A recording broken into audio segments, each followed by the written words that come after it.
Hi guys, Ronnie here.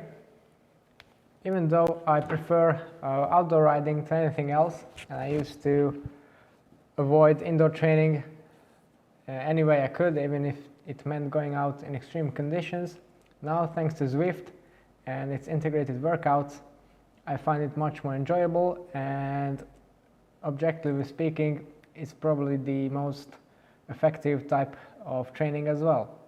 So if you've been thinking about getting into Zwift, then you possibly were thinking about the choice of trainer you are going to need. So the two basic types are direct drive units and also wheel-on units. So the ones that keep your rear wheel in your bike and just add the resistance to that. So what are the advantages and disadvantages of one another?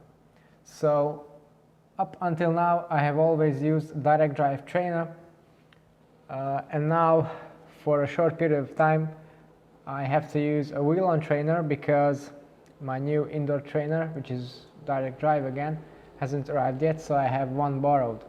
So these are the things. Generally speaking, a direct drive unit is always going to be much more expensive than a wheel-on unit. And the benefits you can get for that is the following. So first, direct drive units are usually very stable and heavy. This makes them suitable for even kind of full-on sprint intervals. And since you are directly connected to the cassette with your chain, no slip can occur, so you can do short, sharp bursts of effort, which you can't really do on a wheel-on trainer because the wheel will just slip away. Then many high-end units also have a very precise power measurement, which again isn't affected by slip or your tire choice. And usually they also have controllable resistance based on the software you are using. Now, because of the added mass, direct drive unit is certainly not something you want to haul around for racing to warm up on, so it's really not very practical. Plus, most units are quite big as well, so if you don't have a permanent paint cave setup, then you really need to find a way to put it away somewhere, and that might not be as simple as with a foldable wheel-on trainer. Plus, with all the electronics and power meters in there, it's really not what you want again to carry around in the races.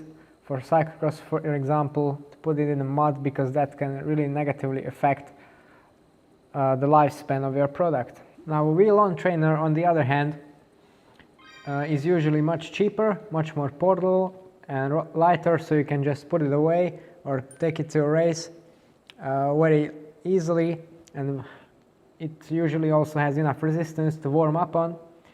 But the downside is, of course, the decreased stability because of this lightness, and you have to rely on the contact patch between the roller itself and your tire to transfer all that power. So if you put in some big surges or full-on sprint efforts, it's just not going to be able to handle that. The downside is, of course, there's more noise because the tire is rolling on the surface of the roller, and it wears your tire as well. If you are a beginner rider with a low power output, or you simply don't want to do high intensity work, only some kind of steady efforts, then the wheel-on trainer will be perfectly suitable for that. Then again, if you live somewhere nice, then a high-end direct drive trainer probably wouldn't be used too much, so you can really just have a wheel-on trainer for those rainy days. Okay, so I hope you have been able to choose based on these suggestions. If you'd like to know more about my bike and trainer setups, then don't forget to tune into the channel and subscribe. It's all for today. Thanks for watching, and see you next time.